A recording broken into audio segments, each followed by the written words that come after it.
when someone with avoidant tendencies enters your life. They often create a pattern that confuses logic and emotion. They may come close, open up, create intimacy, and then disappear the moment emotional consistency is expected. This creates a cycle that makes people believe they are the problem. They start analyzing every text, every delay, every subtle shift in tone. That analysis becomes emotional captivity. The first step in permanently detaching is understanding one reality. Avoidant behavior is not always about you. Many people interpret distance as proof they did something wrong. They search for the exact sentence that pushed the person away. They replay conversations, trying to solve a mystery. But often, the withdrawal happened because closeness itself triggered discomfort in the avoidant person. Your presence may simply have activated fears they have never learned to regulate. That distinction matters because people become trapped by false responsibility. Once you believe you caused the distance, you believe you can fix it. That is where emotional dependency begins. You stay available hoping the right message, the right silence, or the right amount of patience will restore what existed. But the more you chase restoration, the more you train yourself to accept instability as normal. Avoidant relationships often create something stronger than affection: intermittent reinforcement. This is a psychological conditioning process. When someone gives affection unpredictably, your mind can become more attached than if they gave it consistently. It is the same mechanism that makes unpredictable rewards hard to walk away from. You are not just missing the person. You are craving the return of uncertainty resolving in your favor. That is why detachment feels like withdrawal. It is not always heartbreak. Sometimes it is dependency on emotional unpredictability. You are waiting for relief, the text, the apology, the sudden warmth, the promise that the distance meant nothing. Every return restarts the cycle. Every reconnection convinces your nervous system that staying attached is worth the pain. Permanent detachment begins when you stop rewarding that cycle. You do not detach by proving your worth. You detach by removing your emotional participation. This means you stop monitoring. You stop decoding. You stop treating their inconsistency like a puzzle that deserves your energy. One of the biggest traps is assigning hidden meaning to silence. Silence can feel profound. It can feel like they are thinking deeply, processing, missing you. People often romanticize absence, but in many cases, silence is exactly what it appears to be. Emotional avoidance. It is not always a secret sign of love. It is often distance being used to regulate discomfort. This matters because fantasy creates attachment. The story you tell yourself can be more powerful than the relationship itself. You imagine what they meant to say. You imagine the future they almost promised. You imagine the person they could become if they healed. And that imagined version keeps you emotionally invested in someone who exists only partially in reality. To detach, you must separate observed behavior from imagined potential. Look only at patterns, not promises, not emotional moments, not exceptions. Patterns tell the truth. If someone repeatedly withdraws when closeness increases, that is the pattern. If they reappear when they sense you moving on, that is the pattern. Do not let temporary warmth erase repeated evidence. The next step is behavioral control. Emotion follows B. Have your more than people realize. If you continue checking their social media, rereading messages, or waiting for their name to appear, your emotions stay active. Your mind interprets attention as importance. What you repeatedly focus on becomes emotionally significant, so detachment requires practical interruption. Remove the stimuli, delete the message threads, stop visiting spaces where their presence is likely, end the private rituals that keep them alive in your mind. Most people say they want closure, but what they often want is one more emotional hit before leaving. Closure rarely comes from them. It comes from ending your own access. There is also a moment many people misunderstand. When you start genuinely detaching, avoidance sometimes returns. Not always, but often enough to create confusion. They may sense the shift. Your energy changes. Your availability decreases. The emotional safety of knowing you are waiting disappears.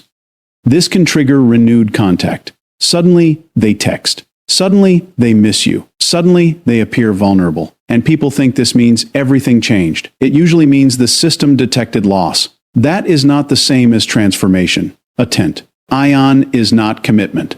Reconnection is not repair. Permanent detachment means understanding this test.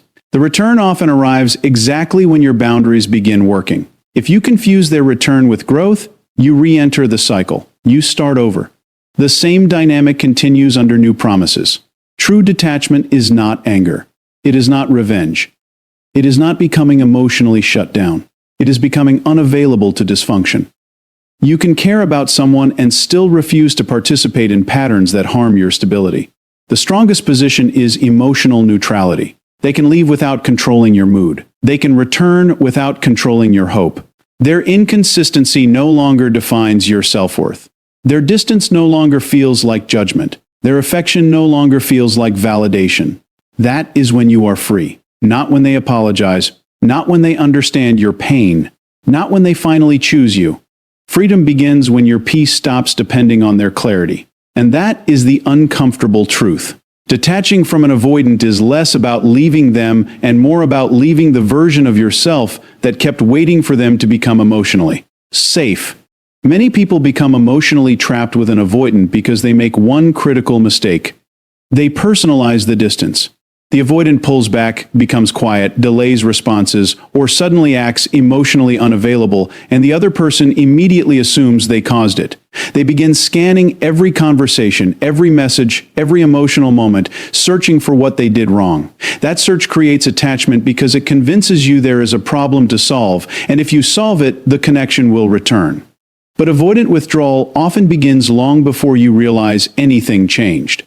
It can happen when emotional closeness increases, when expectations become real, or when the relationship starts to require vulnerability. For someone with avoidant patterns, intimacy itself can trigger discomfort. The very thing that feels secure to you may feel threatening to them. This means their distance is not always a reaction to your behavior. It may be a reaction to their own internal fear of dependency, emotional exposure, or loss of control. This is where people become trapped. Once you believe their withdrawal is about you, you naturally believe your actions can bring them back. You become more careful, more accommodating, more patient. You try not to say too much. You give extra space. You suppress your needs so they won't feel pressured. But in doing that, you slowly abandon your own emotional stability to maintain contact with someone who keeps moving away.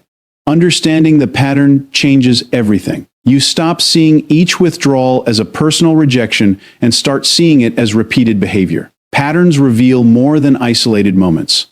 Anyone can be warm for a few days. Anyone can say meaningful things when emotions are high. But what matters is what happens when closeness becomes consistent. If the person repeatedly pulls away when emotional connection deepens, that pattern is the truth, regardless of what they say during temporary returns. Once you stop personalizing the distance, the emotional grip weakens. You stop assuming their silence reflects your worth. You stop interpreting their coldness as proof you failed. Their behavior becomes information rather than judgment. That distinction creates freedom because you no longer feel responsible for repairing something you did not break. Detachment starts at that exact point, when you stop turning their emotional retreat into a statement about your value. The moment you understand that some people withdraw because connection activates fear in them, not because you are lacking, you begin reclaiming your perspective. And without that false responsibility, the need to chase, explain, or fix begins to disappear. One of the hardest truths to accept is that sometimes you are not attached to the person as much as you are attached to the emotional cycle they create. Avoidant dynamics often feel intense, meaningful, and impossible to walk away from. Not because the relationship is stable, but because the instability itself conditions attachment. The highs become unusually powerful because they arrive after periods of uncertainty. A message after silence feels more significant than it really is. A small moment of affection feels extraordinary because it breaks the tension. Over time, your emotional system begins responding to the pattern, not the person. This happens through inconsistency. When affection is given unpredictably, your mind becomes hyper-focused on earning it again. You start paying closer attention. You analyze their mood, their words, their time. Ing. You become invested in restoring closeness whenever it fades. The relationship becomes less about mutual connection and more about chasing emotional relief. That relief usually comes in brief moments. A text, a call, an apology, a vulnerable confession. Each return resets your hope and makes it harder to leave. The reason this becomes so powerful is because unpredictable rewards create stronger dependency than consistent ones. When you never know when warmth is coming back, you stay mentally engaged. You check your phone. You replay conversations. You imagine what changed. You remain emotionally available even during absence. The uncertainty itself keeps your attention locked in place. This can make you believe the bond is unusually deep, when in reality, the unpredictability is amplifying your emotional response. Breaking that loop requires recognizing that craving contact is not always proof of love. Sometimes it is your nervous system reacting to withdrawal and reward. You miss the person, but you also miss the release that comes when the distance temporarily ends. That is why people often return even after deciding they are done. They mistake emotional craving for emodio. Now clarity. The discomfort of separation pushes them back into contact because the reunion offers temporary relief. The cycle ends when you stop participating in the reward system. That means not treating every return as meaningful progress. It means not interpreting sudden affection as transformation. Many avoidant patterns repeat precisely because the return works. The distance creates anxiety, and the reconnection removes it. As long as that pattern keeps giving emotional payoff, your attachment deepens. Real detachment begins when you refuse to let inconsistency train your emotions. You stop waiting for relief from the same source that created the discomfort. You stop giving emotional significance to unpredictable attention. Once you understand that inconsistency can create dependency stronger than genuine compatibility, you stop confusing emotional intensity with emotional health. That awareness is what breaks the loop. Silence is one of the most misunderstood behaviors in emotionally inconsistent relationships. When someone pulls away without explanation, many people assume there must be hidden meaning behind it. They believe the silence is deep, thoughtful, or emotional. Why significant? They imagine the avoidant is secretly processing feelings, struggling with vulnerability, or missing them but unable to express it. That interpretation keeps emotional attachment alive because it turns absence into mystery. And mystery can feel more powerful than truth. The mind naturally fills gaps when there is no information. When someone stops communicating, you begin creating explanations to protect the connection. You tell yourself they are overwhelmed, confused, scared of their feelings, or dealing with something they cannot explain. These stories reduce the pain of rejection because they preserve hope. If silence has hidden meaning, then the relationship still feels emotionally active. You stay invested because you believe something important is happening beneath the surface. But silence often means exactly what it looks like: disengagement. It can be avoidance of conflict, discomfort, accountability, or emotional closeness. It may not be a secret sign of love. It may simply be the person stepping away because emotional demands feel uncomfortable to them. That distinction matters because many people remain trapped not by what the avoidant actually says, but by the meaning they assign to what the avoidant does not say. Silence becomes emotionally dangerous when you romanticize it. You begin treating distance as proof of emotional depth. You think, if they're quiet, they must be feeling something intense. But often, silence is not intensity. It is withdrawal. It is someone avoiding a conversation they do not want to have. It is emotional disengagement without explanation. The more meaning you attach to it, the more power it has over you. This is why silence can feel louder than words. Your mind projects your hopes into the empty space. You imagine apologies that never came. You imagine emotional realizations they never expressed. You imagine they are thinking about you with the same intensity you are thinking about them. That fantasy can become stronger than reality because it keeps the connection alive in your own head. To detach, you must stop translating silence into emotional evidence. Do not treat absence as hidden communication. Look at behavior directly. If someone consistently chooses silence instead of clarity, that behavior is the message. If they disappear instead of addressing problems, that pattern is communication. Lack of words is not something to decode. It is something to observe. Once you stop giving silence emotional meaning, the attachment begins weakening. The mystery disappears. The hope fades. You stop building emotional stories around empty space.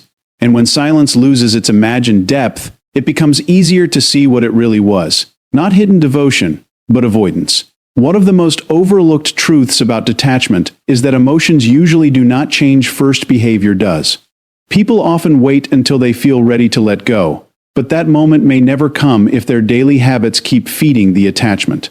Psychological control returns when you stop allowing your behavior to serve the obsession. You may still think about the person, miss them, or feel drawn to them, but if your actions no longer support the cycle, the emotional grip begins to weaken. This is because attention is a form of emotional investment. Every time you check their profile, reread old conversations, watch for their online status, or revisit places tied to them, you are reinforcing their presence in your mind.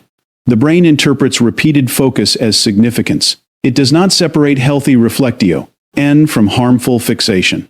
What you repeatedly return to becomes emotionally charged. That is why someone can remain psychologically powerful in your life even after physical contact has ended.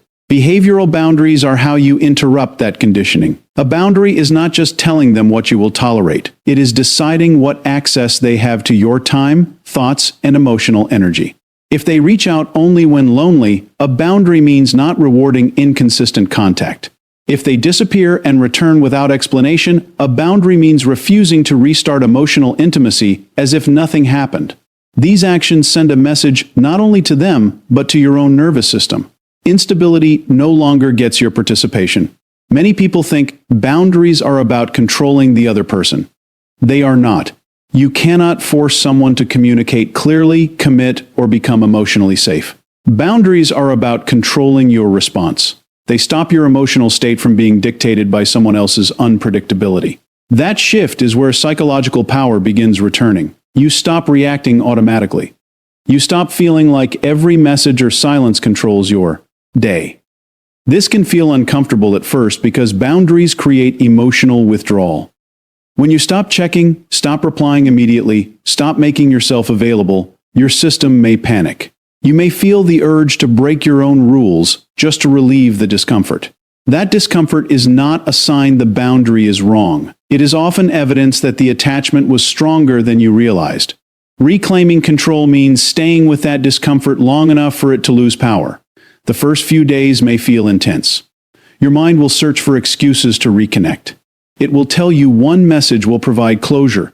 One conversation will explain everything. But repeated access is often what keeps the wound open. Emotional distance starts the moment your behavior changes. Not when your feelings disappear, not when they apologize, and not when you stop caring.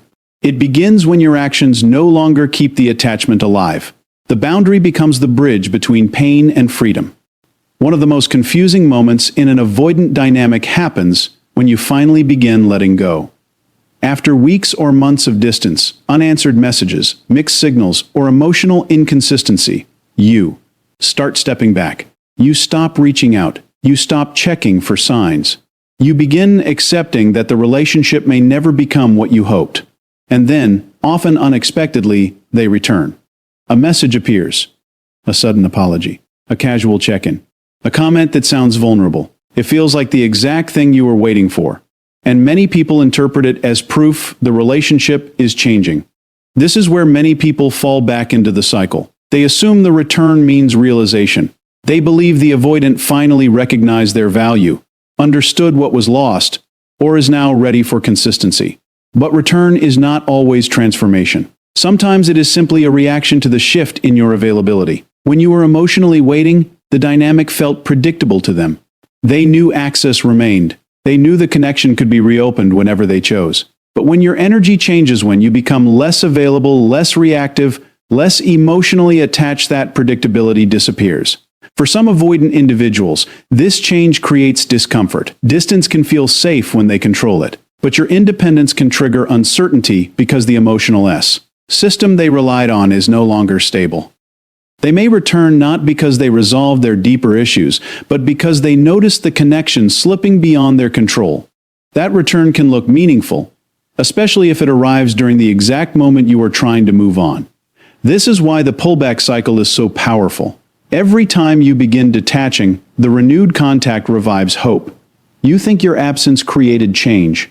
You interpret their return as emotional growth. You reopen conversations, allow closeness again, and often relax the boundaries you worked hard to create. For a short time, everything may feel better. They seem attentive, more expressive, more engaged. But if the underlying pattern remains unchanged, the cycle repeats. Closeness increases, discomfort returns, and they pull away again. The danger is not their return, it is your interpretation of it. If you treat contact as proof of permanent change, you become vulnerable to restarting the exact dynamic that hurt you. Behavior over time matters more than emotional moments. Anyone can reach out when they feel loss. What matters is whether consistency remains after emotional comfort returns. Expecting that cycle protects your clarity. It prevents you from being surprised when they reconnect after sensing your distance. It reminds you that someone missing access to you is not the same as someone becoming emotionally available. Independence often changes their behavior temporarily. It does not automatically change their pattern. Recognizing that difference is what keeps you from falling back. A common mistake people make when detaching from someone emotionally painful is believing they have to shut down their feelings entirely. They assume the only way to stop being affected is to become cold, distant, or emotionally unavailable themselves. After enough disappointment, some begin treating detachment as emotional armor. They stop trusting, stop expressing, and stop allowing closeness because they fear being pulled back into the same cycle. But that is not freedom. That is self-protection turning into self-isolation. Real detachment is not about becoming less human. It is about becoming less controlled by someone else's inconsistency. You can still care about someone and no longer allow them to dictate your emotional state. You can still remember meaningful moments without letting our memories control your decisions. The goal is not to erase the connection from your mind. The goal is to remove its power over your nervous system. Many people confuse pain with love. They believe the intensity of missing someone proves how important the connection was. But pain is not always evidence of emotional depth. Sometimes it is evidence that your boundaries were ignored too long. When a person repeatedly destabilizes your emotions, the attachment can feel stronger simply because your system has been kept in a state of uncertainty. Letting go of that dynamic may feel empty at first, and some interpret that emptiness as losing part of themselves. That emptiness is often the return of emotional space. It feels unfamiliar because chaos had become normal. The mind can become so used to analyzing mixed signals, waiting for contact, and recovering from disappointment that peace initially feels unnatural. Some people mistake calm for indifference. They worry that moving on means becoming emotionally numb. In reality, calm is often the first sign of healing. Detaching without becoming cold means allowing yourself to feel without acting on every feeling. You may still miss them. You may still feel sadness when something reminds you of them. You may still wonder what could have happened under different circumstances. Those emotions are not failure. They are part of being emotionally open. The difference is that the feelings no longer decide your behavior. Missing someone does not require reopening the cycle. Caring about them does not require losing yourself again. This is an important distinction because bitterness can look like strength. Refusing all vulnerability may feel powerful after pain, but it often keeps the experience controlling you in a different form. You are still reacting to the wound, just from the opposite direction. Freedom means remaining emotionally available to life, while becoming unavailable to harmful patterns. You keep your warmth, your empathy, and your capacity for connection. You simply stop offering those things to someone who repeatedly used distance to maintain control. That is true detachment. Not becoming colder, but becoming emotionally free enough that someone else's instability no longer changes who you are.